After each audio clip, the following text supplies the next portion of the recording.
दोस्तों याद करिएगा जब कोरोना काल चल रहा था उस दौरान मोदी जी सामने आए थे और उन्होंने देशवासियों से अपील की थी कि इस आपदा के मौके पर अवसर ढूंढिए, यानी आपदा में अवसर ढूंढिए।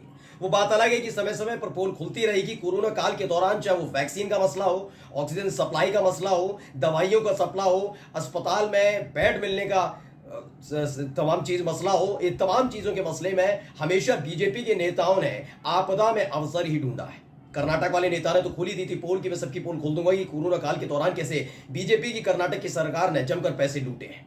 इन सब के बीच अब देखिए मोदी जी वाकई आपदा में अवसर ढूंढने लगे हैं। यानी कोरोना काल के दौरान सरकार ने जिन करोड़ों परिवार को अनाज देने के नाम पर अपनी दरिया दिली दिखाई थी, उसे वोट के नाम पर अब इस्तेमाल किया जा रहा है। और ये काम कोई और नहीं कर रहा, मोदी जी जो कल तक मांस मछली, कभी कहते थे मुसलमान, कभी कहते थे घुसपैठिए, ज्यादा बच्चे पैदा करने वाले, संपत्ति हड़प लेंगे, मंगलसूत्र छीन लेंगे और मुजरा तक कहानी पहुंची थी, अब वो कह रहे हैं कि मैंने आपको अनाज दिया खाने के लिए, अब इन तमाम चीजों का वक्त आ चुका है कि आप सूद समेत लौटाइए और उसे वोट में तब्दील कीजिए। जी हाँ, हमारे देश के प्रधानमंत्री अब समझ चुके हैं कि हालत बहुत खस्ता है, इसलिए जो अनाज दिया गया था उसके एवज में वोट मांगा जा रहा है। नमस्कार, मैं हूं प्रज्वल गौतम और आप देख रहे हैं टाइम्स एक्सप्रेस।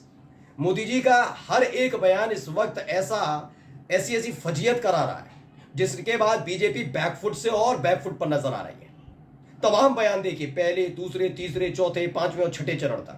अब सातवें चरण में ऐसी फजीयत करा दी है कि लोग धिक्कारने लगे हैं। इस शब्द का इस्तेमाल मुझे मजबूरी में करना पड़ रहा है, लेकिन जो सच है वो आप तक पहुंचाना बहुत जरूरी था दोस्तों, इसीलिए वही बोल रहा हूं जो इस देश के अंदर हो रहा है। अब आपको मोदी जी का सबसे पहले वो बयान सुनाने जा रहा हूं जिसमें वो इस देश के 80 करोड़ लोगों को मुफ्त में राशन देने के नाम पर वोट मांग रहे हैं, वरना कह रहे हैं श्राप लग सकता है। सुनिए पहले। आज 80 करोड़ लोगों को मुफ्त खाना मिलता है, मुफ्त राशन मिलता है, तो वो आशीर्वाद देते हैं कि नहीं देते हैं? आपको पुण्य मिलता है कि नहीं मिलता है? लेकिन अगर आपने वोट नहीं दिया होगा तो वो पुण्य आपके खाते में जमा होगा क्या? तो अतुल नौदे हैं, पाटिल हैं, इंडिया का परिवार लिखते हैं, कांग्रेस के नेता या फिर इंडिया परिवार में, क्या मतलब विपक्षी पार्टी के किसी नेता हैं। उन्होंने कहा मुफ्त खाना खिलाता हूं, मुझे वोट दे दो, नहीं तो पाप लगेगा। सोचिए इस देश का प्रधानमंत्री कितना कमजोर हो चुका है कि सिर्फ सत्ता पाने के लिए हर हदें पार की जा रही है। क्या कहा जा रहा है कि मैंने अनाज दिलाया और जो अनाज दे तो कम से कम उसके बारे में उसको पुण्य लगता है। और अगर पुण्य कब लगेगा? जब आप वोट देंगे। वोट नहीं देंगे तो पुण्य लगेगा क्या? नहीं लगेगा ना। यदि सोचिए हमारे देश के हाकिम को ये बताना पड़ रहा है कि मैंने ये किया है, आपका भरपेट पेट भरा है, तो इसके एवज में मुझे वोट चाहिए आप लोगों से। जबकि ये वही प्रधानमंत्री हैं जो कांग्रेस को धिक्कारते रहे, बताते रहे कि गरीबी हटाओ का नारा कांग्रेस ने दिया, आज तक गरीबी नहीं हट पाई। इन्होंने क्या इंतजाम किया है? इन्होंने कभी गरीबी नहीं हटाई है। इन्होंने मुफ्त में केवल अनाज देकर अब उसका सूद समेत सारा का सारी चीजें वापस चाहते हैं। बयान सिर्फ इतना भर नहीं है, मोदी जी का एक एक करके इस 7वें चरण के मतदान से पहले और बयान सामने आए। हाल ही में मैंने आपको एक बयान सुनाया था जिसमें उन्होंने इंडिया के लिए, कांग्रेस परिवार के लिए, यानी इंडिया गठबंधन के लिए और कांग्रेस के लिए कहा था कि वो वोट बैंक के गुलाम है। वो अपने वोटर्स के सामने मुजरा करते हैं तो करें, लेकिन मोदी जी को ही पसंद नहीं। अब वो लालू प्रसाद यादव की पार्टी पर इसी तरह का हमला लगा रहा है। मतलब सोचिए, लालू प्रसाद यादव की पार्टी हो, कांग्रेस हो, यानी आरजेडी, कांग्रेस, समाजवादी पार्टी, अगर उनको कोई वोट कास्ट करता है तो जानते हैं उनके लिए कौन है, मोदी जी के लिए कौन है वो लोग? वो मुजरा करने वाले हैं। और ये मैं नहीं कह रहा हूं, खुद मोदी जी कह रहे हैं। सुन लीजिए बयान। बिहारियों से माफी मांगी क्या? और ये इनको लालटेन लेकर के मुजरा करने वाली जो जमात है, सोचिए, कल तक ये कांग्रेस के नेताओं के लिए कह रहे थे, अब ये जनता को मुजरा करने वाला बता रहे हैं। मैं जानना चाहता हूं कि इस देश के अंदर लालटेन का मतलब समझ लीजिए, चुनाव चिन्ह लालटेन आरजेडी की। अगर आरजेडी के समर्थक हैं तो इसी देश के नागरिक है ना, वो मुजरा करते हैं क्या? इस शब्दावली का इस्तेमाल एक कमजोर होते हुए व्यक्ति के लिए बड़ा आसान हो जाता है। मैंने कहा ना, 2014 के बाद से आप देखिए सैटेलाइट चैनल पर बैठकर कैसे बीजेपी के नेताओं ने खोलकर गंदगी उगली है। और ये सब कहां से मिला उन्हें? कहां से विचारधारा आई? कहां से हिम्मत मिली? कहां से इस शब्द उनको मिले? ये सारे के सारे शब्द मोदी जी ने उनको दिए हैं। सोचिए, इस देश के अंदर मुजरा जैसे शब्दों का इस्तेमाल हमारे देश का कमजोर होता हुआ हाकिम करता है। कल तक आपने कांग्रेस पार्टी के नेताओं के लिए किया था, माना जा सकता था कि आपने नेता मतलब विपक्षी नेता है, इसलिए उनके लिए शब्दावली का इस्तेमाल कर रहे हैं, लेकिन अब ये जनता को भी नहीं बख्श रहे हैं। इनके मुताबिक आरजेडी के कार्यकर्ता, आरजेडी के नेता, आरजेडी के समर्थक और आरजेडी के वोटर मुजरा करने वाले हैं। इसे प्रदीप यादव ने ट्वीट किया और क्या लिखा, ये हमारे देश के प्रधानमंत्री हैं, इनकी भाषा का स्तर देखिए, हार का हताशा इनके भाषणों में स्पष्ट झलक रही है। लालटेन लेकर मुजरा करने वाले जैसे घटिया शब्दों का इस्तेमाल कर रहे हैं। ये भूल रहे हैं कि बिहार है, इस बार इनको बिहार के लोग सत्ता से उखाड़ फेंकेंगे। मैं कह रहा हूं ना, महाराष्ट्र हो जाए, हरियाणा हो जाए, मैं बता रहा हूं इन राज्यों के बारे में, बिहार है, ये वो राज्य हैं जिसमें सीधे तौर पर जनादेश पहले से ही आ गया है कि भाई यहां पर बड़ा डेंट बीजेपी को लगने जा रहा है। क्योंकि महाराष्ट्र की बात करी जाए तो 48 में से सीटें, बहुत जबरदस्त सीट का जीत दर्ज की थी।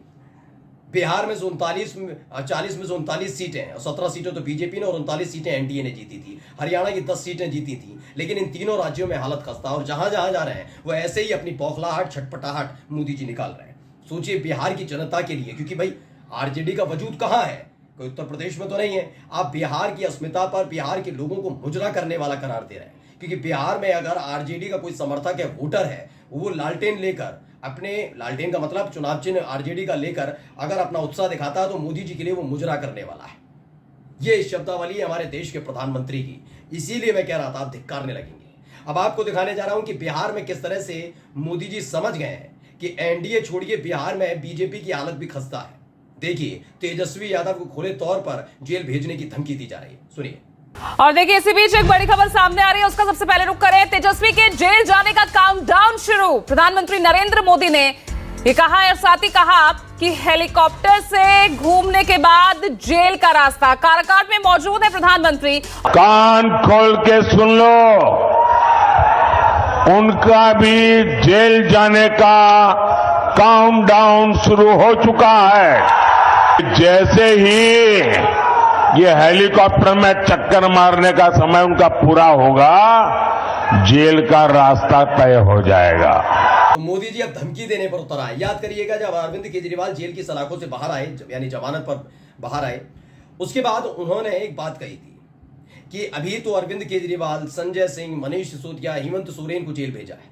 अगर ये सत्ता में आ जाते हैं, उसके बाद सबका नंबर लगेगा।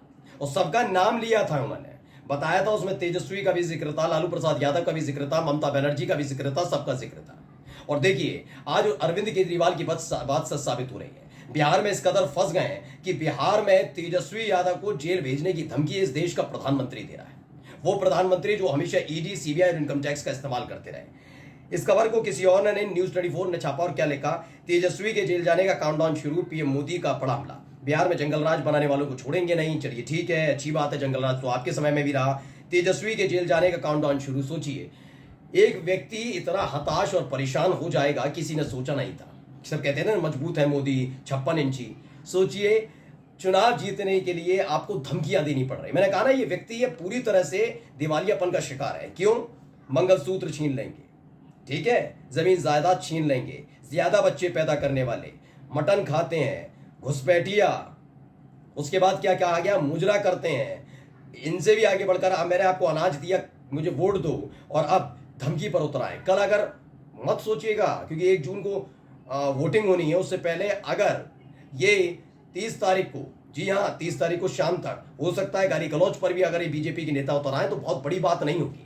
क्योंकि इस 6 चरणों में जिस तरह का पूरा माहौल बना है, वो बता रहा है कि इस बार चुनाव जीतना दूर, 2272 सीटें दूर, इस बार अगर ये अपनी साख ही बचा लें तो बहुत बड़ी बात होगी। और यही बौखलाहट है कि साख बचाने के लिए हर तरह के गंदे से गंदे हथकंडे चले जा रहे हैं। मैं फिर कह रहा हूं, अगर ये काम बीजेपी का कोई नेता कर रहा होता ना, कोई कार्यकर्ता कर रहा होता, कोई सभासद, कोई प्रत्याशी, कोई भी, लेकिन अगर इस देश का प्रधानमंत्री करता है तो सोचिए किस तरह के हालात हैं। नमस्कार।